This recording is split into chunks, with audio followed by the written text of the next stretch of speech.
Saudaraku sekalian yang saya muliakan, kesedihan, rasa yang gak enak dalam hati, kekecewaan akibat sesuatu hal yang tidak kita inginkan terjadi, atau akibat kita menginginkan sesuatu akan tetapi tidak terjadi, atau kesedihan karena ditinggalkan orang yang kita cintai, atau kesedihan yang terkadang datang tanpa sebab. Kayak begitu aja kita sedih gitu. Jadi sekalian, apa sebenarnya penyebabnya? Dari apa yang saya pelajari selama ini, saya simpulkan, mudah-mudahan Allah beri kemanfaatan dan kebenaran, wallahu a'lam bishawab. Sedih itu punya 4 penyebab, teman-teman. 4 penyebab yang obatnya berbeda-beda pula. Coba liatin, kalau kamu sedih itu sedihnya karena sebab yang mana? Silahkan perhatikan. Pernah nggak sedih yang karena itu, atau karena itu, atau karena itu, atau karena satunya lagi? Ada 4 sebabnya kesedihan. Dan obatnya juga masing-masingnya berbeda-beda. Yang pertama, sedih itu seringkali disebabkan karena perbuatan-perbuatan dosa yang kita alami. Ini yang paling banyak nih. Kok hati saya sedih terus ya? Kamu ngerjain dosa kok. Kenapa keadaannya menjadi tidak menyenangkan hidup saya di dunia? Kayak di neraka gitu. Apakah ada perintah Allah yang kamu langgar dalam dirimu? Apakah ada hal-hal haram yang terus-menerus kamu kerjakan dalam dirimu? Iya sih, benar. Nah, itu dia penyebabnya. Dosa bikin hati jadi sumpek. Dosa bikin hati jadi mudah kecewa, bahkan dari hal-hal yang semestinya tidak membuat kecewa.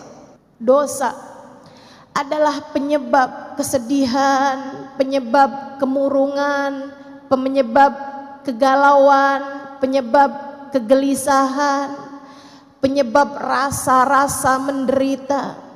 Semuanya disebabkan karena dosa. Saudaraku sekalian yang saya muliakan, dosamu tuh bikin hidup gak enak. Percaya saya. Maka jangan pernah memilih dosa. Adik-adik ingat-ingat, kok saya hatinya sedih terus ya? Nah, pacaran mulu kok. Kamu pacaran mulu, akhirnya bikin hati kamu sedih mulu. Kok hati saya sedih ya? Gampangan sedih. Sholat kamu bagaimana? Iya sih, sholat berantakan. Sholat berantakan, bikin hati juga berantakan. Hati berantakan, sedih, murung, galau, gelisah. Makanya semakin orang berbuat maksiat, semakin hatinya menderita. A'udzubillahi minasyaitonirrajim. Wa ma asabatkum min musibah illa fabima kasabat aidikum. Tidaklah menimpa kepada kalian satu musibah, tidaklah menimpa kepada kalian hal-hal tidak menyenangkan dalam kehidupan, melainkan penyebab utamanya adalah perbuatan dosa yang telah kalian lakukan sendiri. Kalau kamu menjauhi dosa, kamu pun menjauhi derita. Hatimu jadi mudah bahagia. Makanya saya pernah nulis, saya bilang orang-orang yang ahli maksiat, malam-malam nenggak minuman keras, mabuk-mabukan, jejingkrakan bersama dengan kawan-kawannya, pakai barang-barang haram. Dia saat dalam keadaan seperti itu, dia merasa semacam bahagia. Bukan, itu bukan bahagia, itu kesenangan sementara. Euforia istilahnya dalam bahasa Madura, enggak. Dalam bahasa orang zaman sekarang ya. Teman-teman sekalian, sampai ketika efek obatnya bekerja, sampai ketika efek minuman keras tersebut berhenti, dia bangun dalam keadaan gelisah, setengah mati, sumpek setengah mati, galau, susah. Dia pun terbangun di waktu malam di lantai kamarnya yang dingin, dengan rasa mual, dengan pengar di kepala. Dia muntah-muntah, badannya gak enak, baunya gak enak, hatinya lebih gak enak lagi. Dia mikir, ini kayaknya saya gak enak kayak begini karena saya jauh dari teman-teman saya, karena saya jauh dari kesenangan-kesenangan.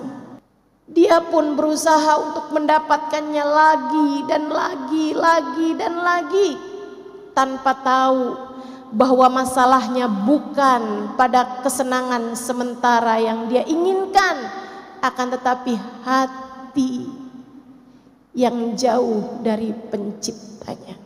Kenapa orang yang ahli maksiat hatinya sumpek? Kenapa? Karena Allah hendak mencicipkan kepada mereka neraka di dunia sebelum neraka pada akhirnya. Sebab Allah hendak merasakan kepadanya neraka di dunia sebelum, jika dia tidak segera kembali, neraka di akhirat nanti.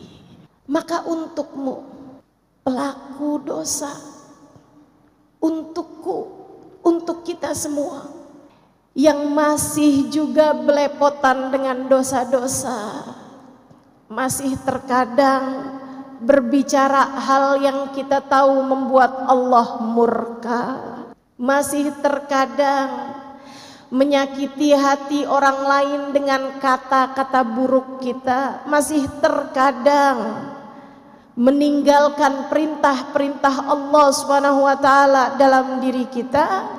Atau untukmu yang pernah punya masa lalu tenggelam dalam jurang-jurang dosa yang besar, jika kamu ingin menjadi seseorang yang hatimu bahagia, kesedihan menghilang perlahan-lahan dari dalam hatimu, segeralah kembali kepada Allah, segeralah bertaubat, segeralah balik.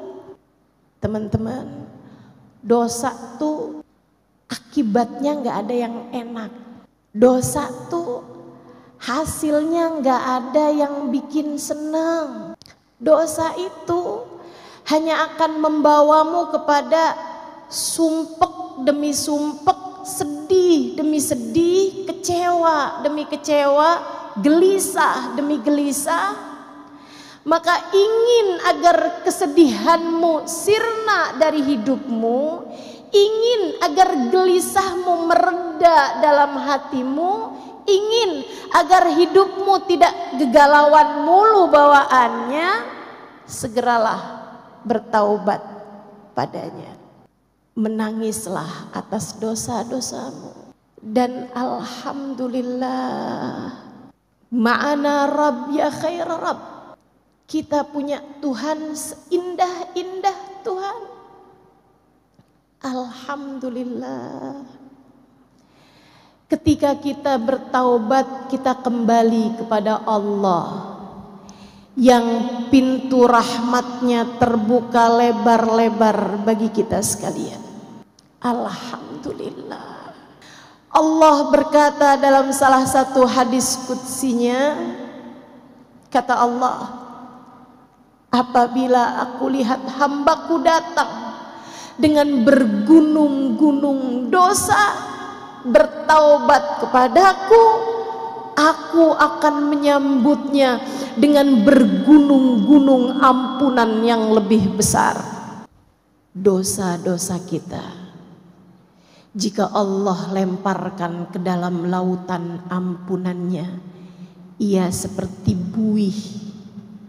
Ia seperti buih di dalam samudra, tak berarti apa-apa.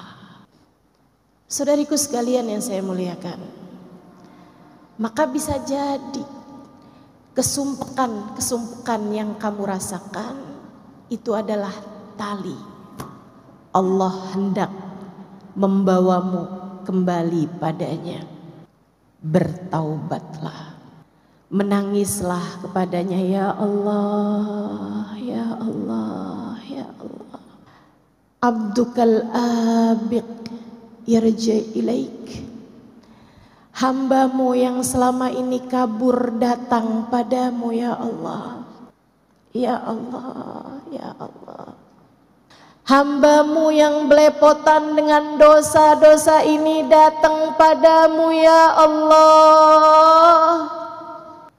Dosa mata, dosa telinga, dosa lisan, dosa tangan, dosa kaki, dosa perut, dosa farji, dosa hati. Siapa di antara kita yang anggota tubuhnya terjaga?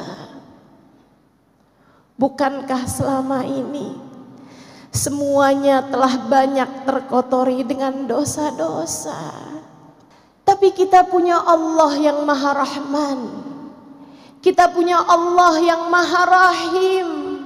Kita punya Allah yang Maha Pengampun, yang telah berfirman di dalam Al-Quran, A'udzu billahi minasyaitonir rajim. Qul lil ladzina asrafu ala anfusihim la taqnatu min rahmatillah innallaha yaghfirudz dzunuba jami'a. Qul, sampaikanlah kepada umatmu wahai Nabi Muhammad. Allah minta Nabi Muhammad menyampaikan kepada kita. Apa pesanmu ya Allah? Qul, sampaikan kepada umatmu. Yang bagaimana umatnya ya Allah?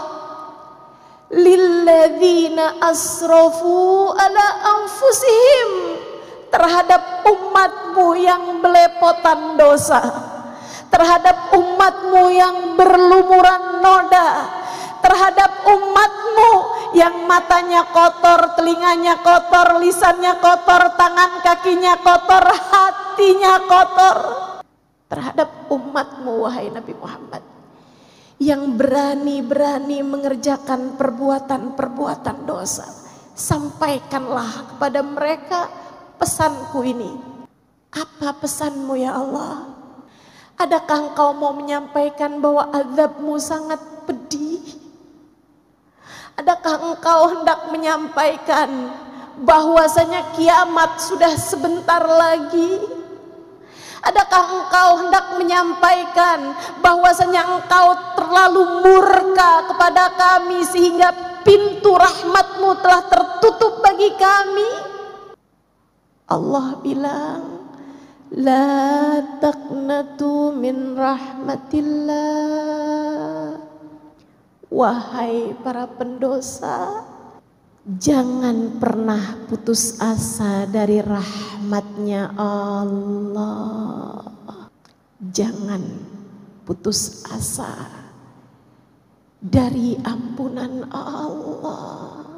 Kasih sayangnya luas. Kamu pengen hatimu senang, tinggalin dosa. Datanglah padaku dengan bertaubat, kata Allah. Innallaha yaghfirudz dzunuba jami'a. Sesungguhnya Allah Maha mengampuni dosa semuanya. Semuanya. Semuanya. Dosamu di masa lalu, apapun itu, selagi nyawa masih dikandung badan, selagi nafas masih hilir mudik di tenggorokan, selagi nadimu masih berdetak, Allah bilang, aku masih memberi kepadamu kesempatan untuk datang padaku. Datanglah wahai hambaku. Tapi diri ini kotor ya Allah, rasanya tak layak mendapatkan rahmat-Mu. Allah jawab, bukankah apabila kamu tak datang padaku, kamu hanya akan menjadi semakin kotor saja? Sebab hanya akulah yang dapat membersihkanmu. Penyebab kesedihan hatimu yang nomor satu adalah dosa-dosa yang kau biarkan bertumpuk tanpa taubat kembali padanya.